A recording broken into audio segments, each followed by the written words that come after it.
À la Chambre des conseillers, les groupes de la majorité parlementaire se sont réunis pour discuter des fondamentaux du projet de loi de finances 2023. Parmi les dispositions scrutées à la loupe, la consolidation des fondements de l'État social et la relance de l'économie nationale.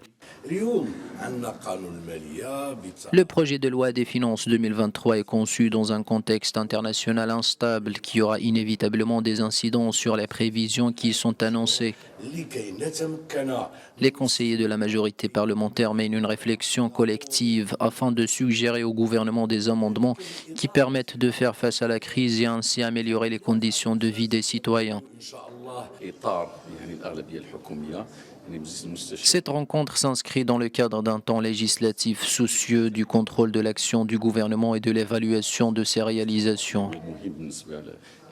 La majorité parlementaire à la Chambre des conseillers est motivée par l'ambition d'améliorer ce texte dans le but de garantir les conditions d'une vie digne tout en préservant la stabilité sociale.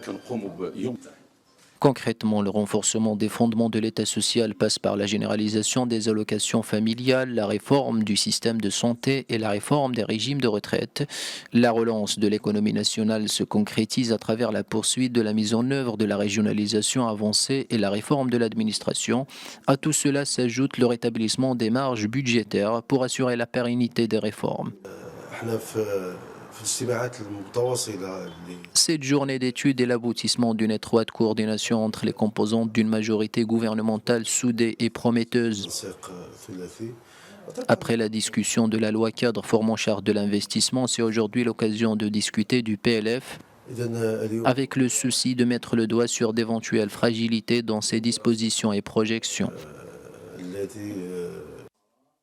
Ce débat s'inscrit dans le cadre de la discussion du dit projet au sein de la Chambre des conseillers après son adoption vendredi dernier à la Chambre des représentants par une majorité de 175 voix.